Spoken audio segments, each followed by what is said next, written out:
We have with us today Alex Howard, Product Manager for UKPN's DSO Market Platform team, Simon Brooke from Electricity Northwest DSO Compliance and Reporting Manager, and Guy Shapland from SPEN, and he is the Flexibility Operations Lead. So I think we've got quite a nice variety of views and points of discussion to get on this topic. So can I introduce Alex, and please take the stage for your presentation, working your way through the myriad of chairs safely. Okay. Hello, everyone. I'm Alex Howard. I work for UK Power Networks. I have one slide, many priorities. So I wanted to start with kind of what the outcomes are that we're looking to deliver, can work back from that. So the first is around avoiding a lot of reinforcement, a lot more reinforcement than we have avoided to date. So building on the work that we've done over the last kind of 5 or so years, £400 million is a lot of network that we are not going to build, just as electric vehicles and heat pumps connect to our network. We're going to connect a lot more distributed generation. I'm going to use Flex to do that faster and cheaper than the network solution. And the last piece, there's a big commitment in our business plan around whole systems, and we recognise that actually we manage a big part of the network, but ultimately it is a small part of the system, and we need to work with others to achieve that, so particularly with the ESO. And those are all big numbers, and those are making us think quite seriously about how that happens. So sitting kind of underneath those objectives, there are kind of 4 what I would call enablers. The first is probably the most important, and if you remember one, it should be this one, which is we need to increase participation in these markets. We need to improve coordination, so we need to improve kind of how our products fit with those of the ESO, how we procure stuff, how we kind of operate our systems so that we make sure that we are doing the right thing for the whole system. We need to make sure that we're transparent and that we have the kind of trust of the market, and we're operating in a way that people understand. And the last piece is if we get all those 3 pieces right, we're going to have to scale this up a lot. So we need to kind of simplify the way that we work. We need to make sure there's the right kind of hooks externally and back into UK Power Networks to automate this. So kind of making APIs available for market participants, but also kind of back into our systems too. To come back to the kind of participation point, I think there are kind of 3 levers that I see. So first is making the kind of price signals that we can offer as sharp as possible so we can be really clear to the market, this is what we need in this location at this time, and this is the price that we're going to be able to be prepared to pay for that. I think the second thing is around minimizing opportunity costs, so kind of recognizing that we offer opportunities, but there are other opportunities for flexible assets out there, and we don't want kind of providing services to UK Power Networks to prevent people from supplying services elsewhere. And then the last piece is around reducing friction, so making it easier to participate. And again, I think we've done some really good work over the last few years, but there's definitely a way to go to make this really kind of work at the scale that we need. We're expecting draft determination from Ofgem over the next kind of few weeks. So these enablers, these kind of potential solutions will become kind of much clearer over the next kind of 6 to 12 months. But hopefully that gives you a kind of flavour of the scale of change that we're looking to achieve here and some of the kind of solutions that we see. Guy, can I invite you up next?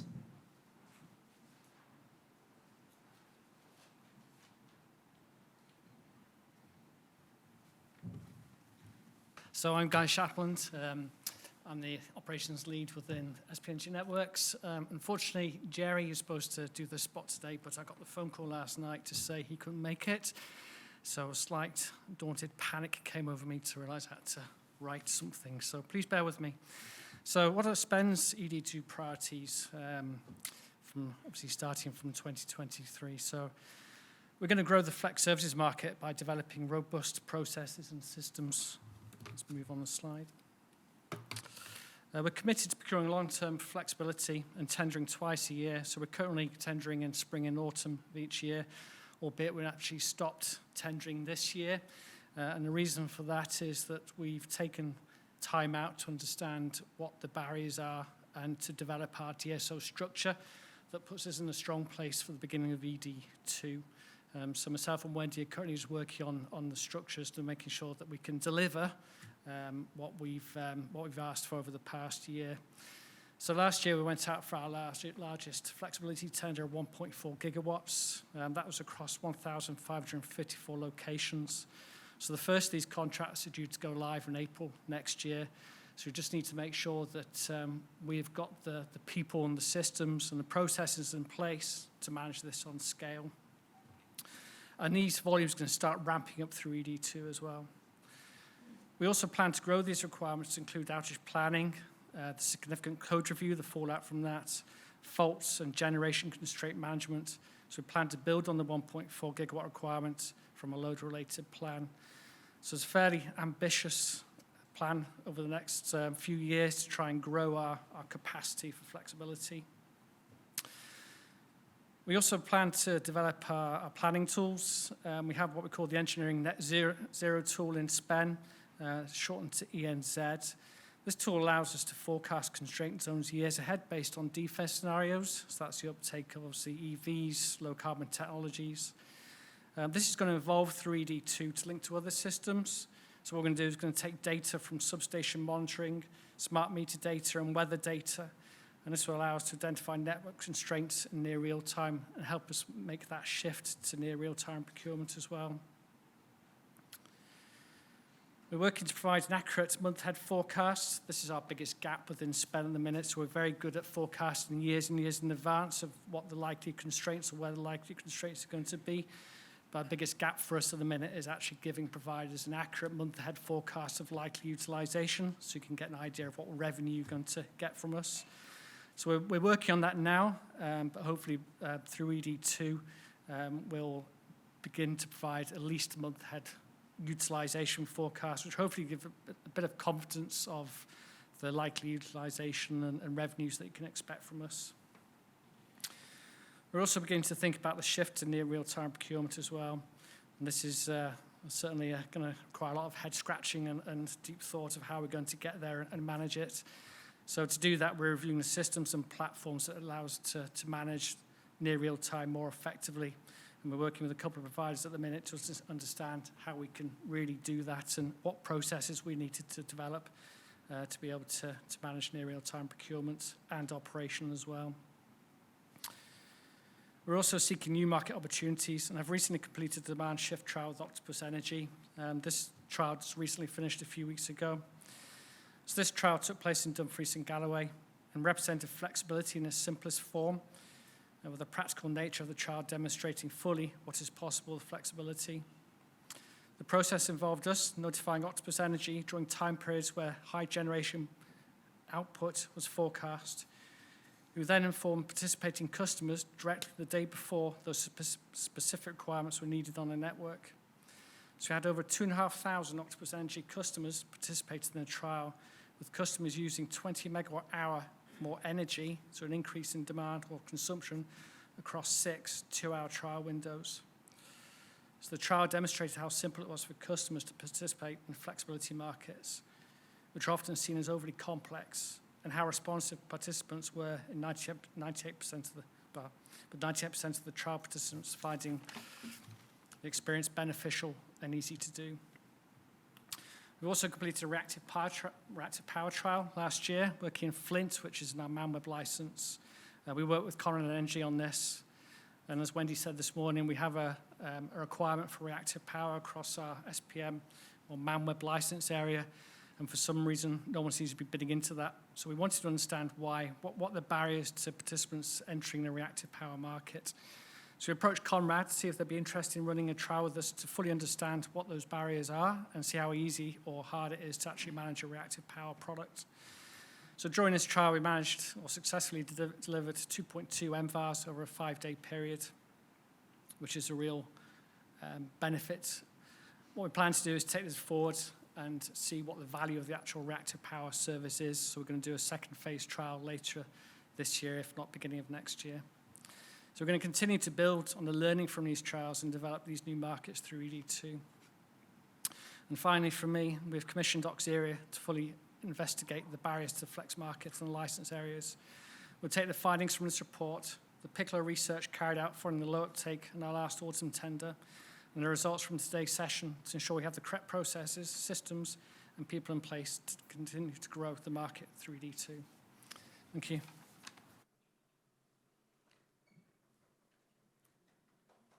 Yeah, come on. Thank you.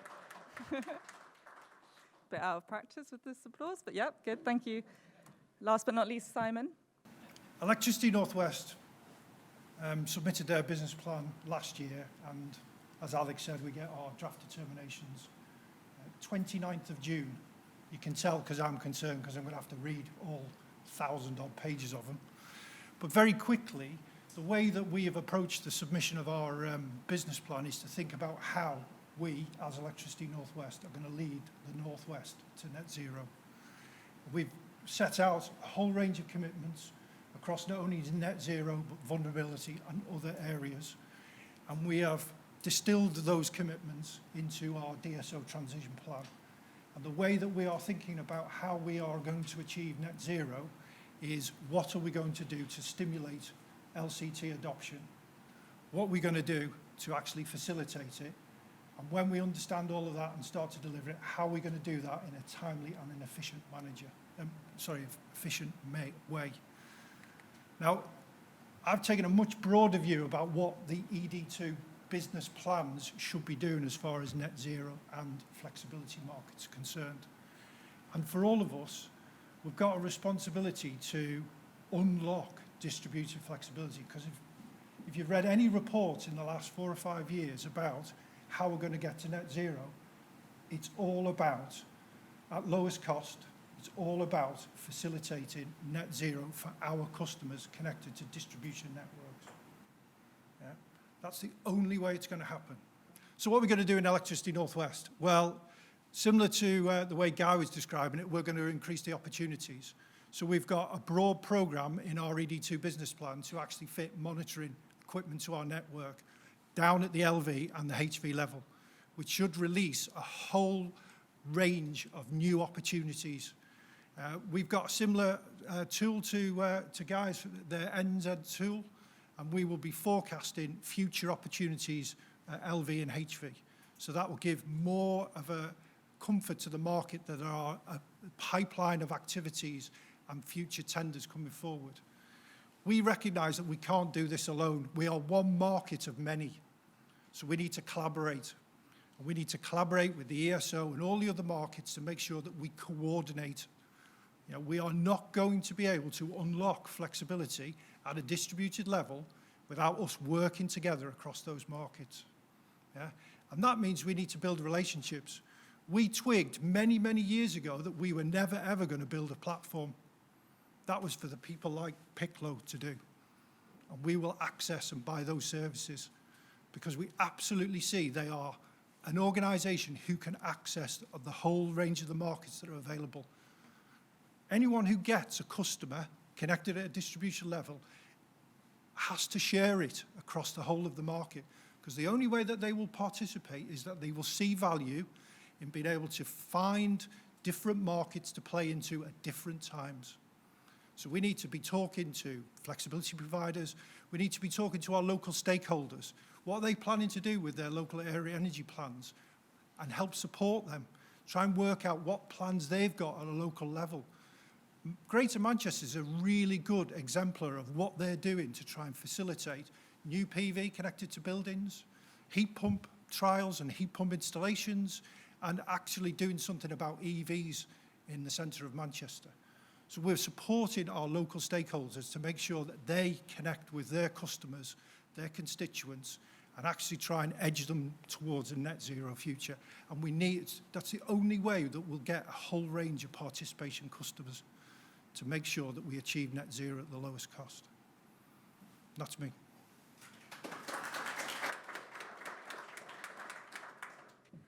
Some interesting and ambitious plans there. And I think one of the things that I particularly like about this job is that every day there's new developments or factors that we need to take into account or that progress these markets a bit more. And I think what's exciting about being able to talk about ED2 now when we're on the cusp of it is that we're really hoping for this to take off even more throughout those 5-year period. So I think let's start off with quite a broad question of what do you see the main barriers being to achieving those ambitious plans that you've set out? I mean, we heard of £400 million of deferred reinforcement from UKPN. We had 1.4 gigawatts mentioned by Sven, and we saw 100% of LV network visibility from ENWL. So, I mean, touching on some of those points, what do you think some of the main barriers are to achieving what you've set out? I think for us, through our tenders, we've accepted bids for in total for over 700 megawatts. So I think the majority of those assets are planned assets. So the biggest barrier for us over the next few months is converting those operational assets into planned assets to give us confidence and obviously the providers confidence that when we have that need, the network need, that they will be there and turn up on the day that we send a dispatch signal. So that's the work we're doing over the next few months is obviously we have successful tenders. We've accepted lots of bids, converting that now into contracts, which is challenging, and then converting those planned assets into operational assets just to make sure that when we have the network need, it's there to give. Because we're going through internal challenges at the minute to try and instill confidence with our control engineers as well, so that when we do have a network need, we've got the confidence that that asset and that capacity is available for us. So I think it's as the common theme is that we're collaborating with the providers externally and internally to give us all the confidence that the asset will turn up on the day that we ask for it. Yeah, I think that's an interesting point. We always talk about, well, especially at events like this, we talk about market confidence in terms of the DNO to the flexibility provider, but it's definitely a culture shift and a mindset shift with the engineers as well. So I'm pleased you raised that point. Alex, have you got anything to chip in on? I definitely kind of recognise all of those points about winning the trust of the control room.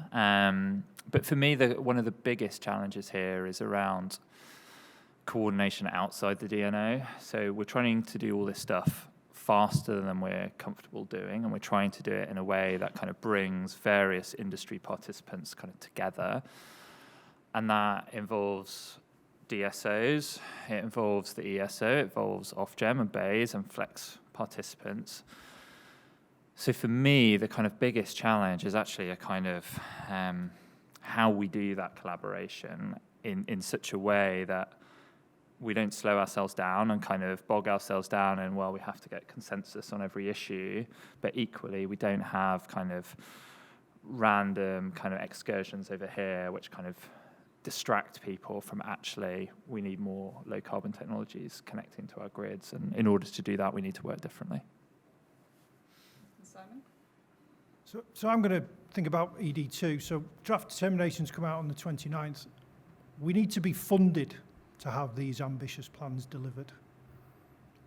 So we're looking to our regulator to make sure that we are being given the money to get 100% network visibility, and to actually make sure that they start to fund some of the things that we're doing as far as coordinating with the ESO.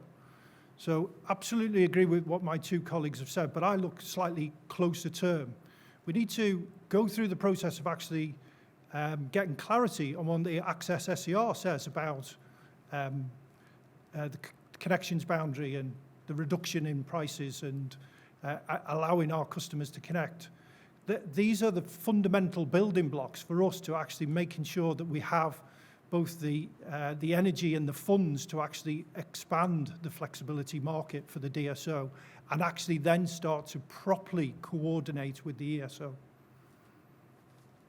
Yeah, I think that coordination piece is coming up quite frequently, so I think we'll come back to that. We've had a few questions in on Slido, so I think I'll just start off with one of them. So smart meter data, everyone's favorite topic, I'm sure, but smart meter data has been ingested in some instances for the last 10 years at a consumer level. When are DSOs going to be able to give to be given consumer information.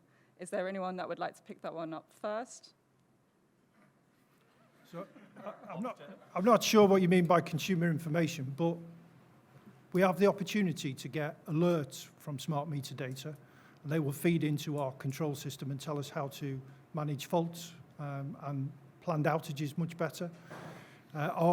Part of our program for 100% network visibility includes the use of smart meter data, because we cannot financially argue that we actually fit monitoring devices to all of our substations. So it's a blended approach of actually fitting our own distributed monitoring equipment and our own LV networks and marrying that with smart meter data, because it's the only financially sensible thing to do. So yes, our program does include accessing smart meter data. The problem that we've got at the moment is, it's unfortunately quite broad, is we're having real problems with communications issues to retrieving smart meter data. And even when we can retrieve it, it's inconsistent.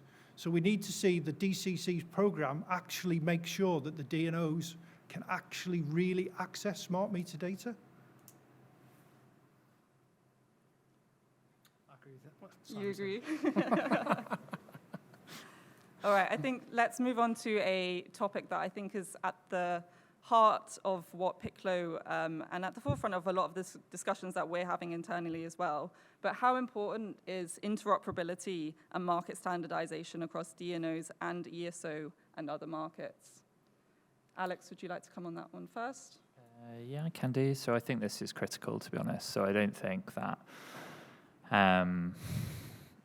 assets are going to be built, business cases are going to be made on the basis of solely supplying into one market, particularly into kind of DSO markets. I think it will rely on what's become the norm for kind of battery storage, where you play in multiple markets, it changes from day to day, and we need to kind of think about local markets, DSO markets being just one of those. And that means they have to be interoperable. It means that the kind of products and the procurement timescales and all those kind of things need to work together.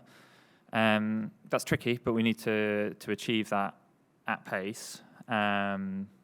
Noting that the ESO's products are not going to kind of stop and wait for us to kind of align to them.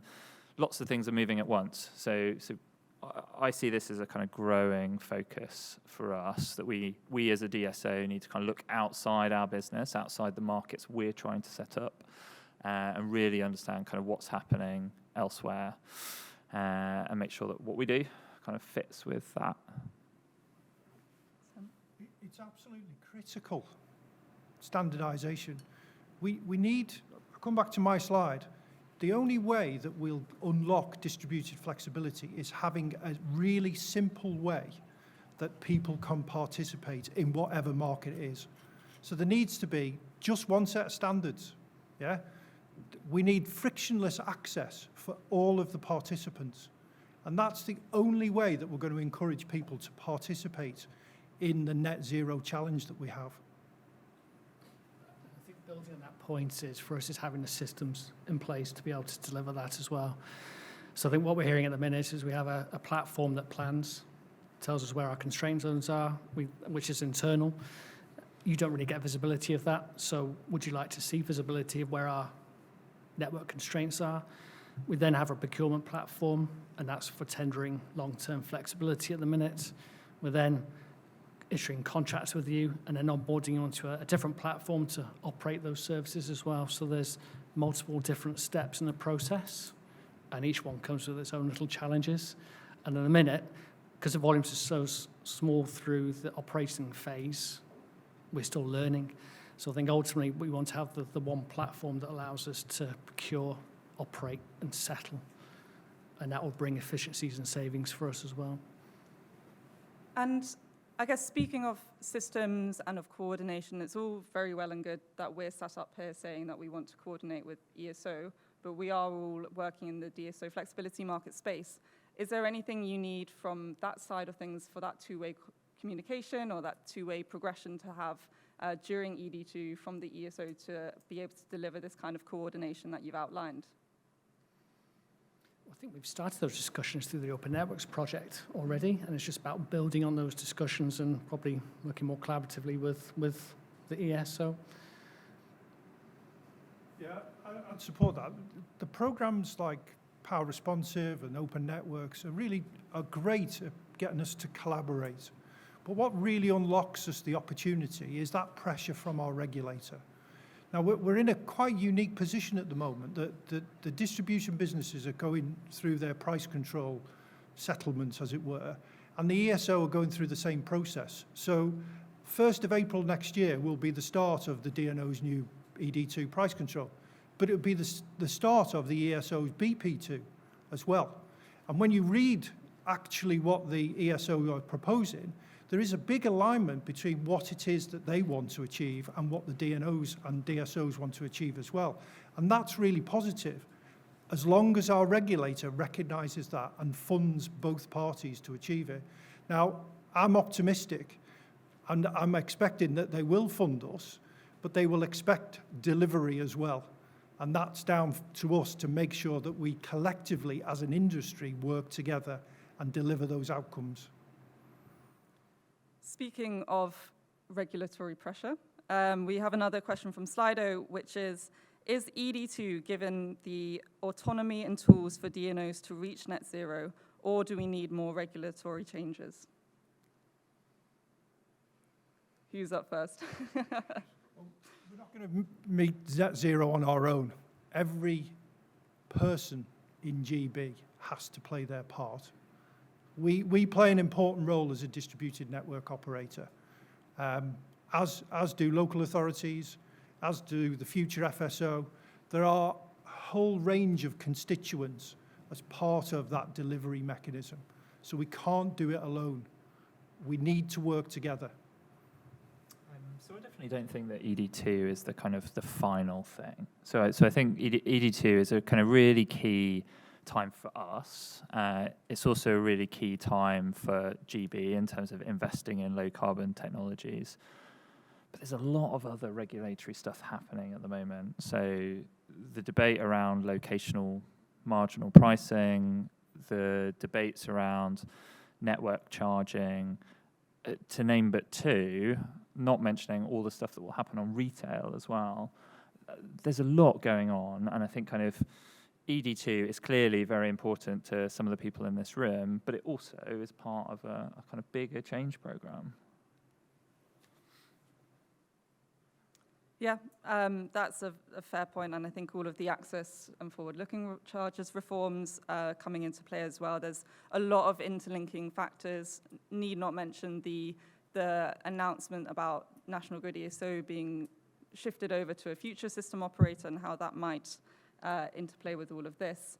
I'd like to just go back to the wide variety of stakeholders that are going to be needed to be engaged and collaborated with on this journey throughout the next price control period. And there's a question in from Slido on how are you engaging local authorities and communities to achieve the objectives that you've set out? I know this is a topic that comes up quite frequently and a very important one, given that there are different targets and different approaches across the country from local authorities. So yeah, how have you gone about this so far? What are your plans to continue it during ED2? I think for SPEN at the minute, we have our own stakeholder engagement team who are liaising with local authorities. I said in my presentation that we're currently going through a DSO transformation project, and that's giving us an opportunity to develop the structures. So I think for us at the minute, resource and having the right people in place to do that engagement is a real struggle. However, in ED2, we will have that structure and the resource in place to proactively engage with local authorities. I feel at the minute, everything's a little bit reactive because we're trying to react to market developments and trying to develop our own structures and what have you, whereas in ED2, we will have the proper resources in place to actively engage, proactively engage with local authorities. So similarly, we've asked Ofgem for funding for 20 FTEs by the end of ED2, solely to engage with local authorities and help them form their net zero plans. And we think that that's a good use of our money, of bill payer money, to make sure that actually change can be driven from the bottom up, where kind of people understand local conditions, where perhaps they don't understand some of the kind of onward system impacts which we can help them assess. Yeah, very similar.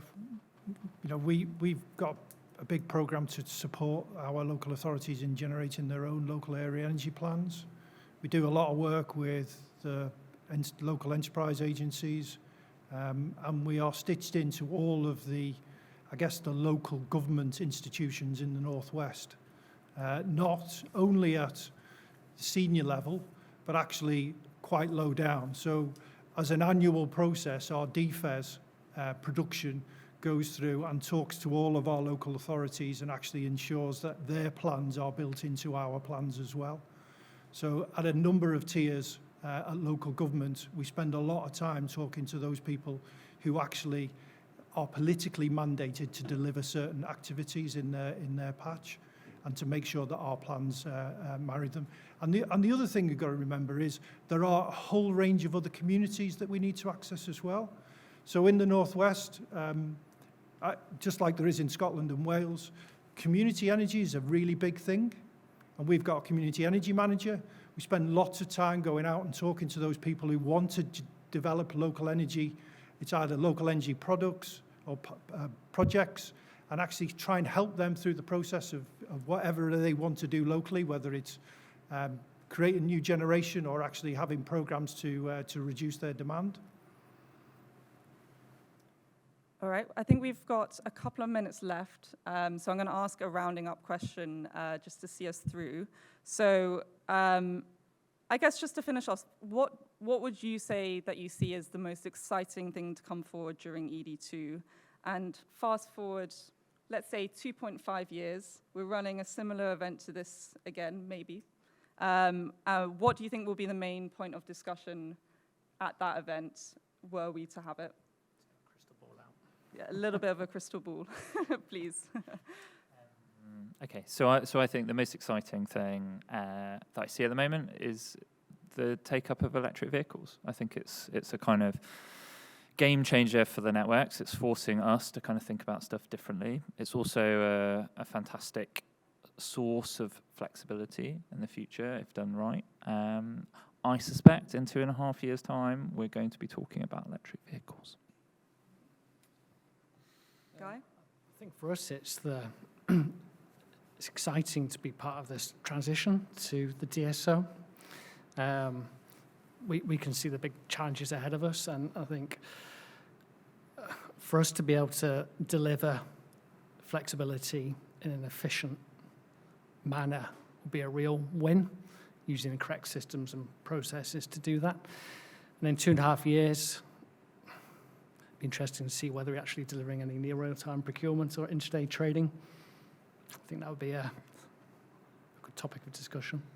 All right, we've had electric vehicles and near real-time procurement. Simon? So just a bit of humour. I'll have retired by the end of ED2. But I'm not thinking about that just yet. Very exciting. I think it's more of a worry about 2.5 years. I think I'd absolutely agree that EVs are the big thing on the horizon, but what worries me more than anything else is the way that the economy is coping with all the pressures that it has at the moment, and whether that's actually going to be a drag on the delivery of low carbon technologies connected. And I'm not talking really about batteries and large scale DG. I'm really talking about the people in this room actually doing their own type of reducing their own carbon footprint. And I think that's the biggest thing that is uncertain about what the next few years are going to show. Because I think there'll always be business cases for large DG. I think the SCR will benefit actually making sure that we get more DG and more battery storage onto the network, and actually putting them in places where there is a need, where there's a match need for what the DSOs want. But my biggest concern, more than anything else, is effectively what people like you and I will do as far as reducing our own carbon footprint. Well, food for thought to leave us on. Thank you very much, Guy, Alex, and Simon for that insightful conversation. Can I lead a round of applause?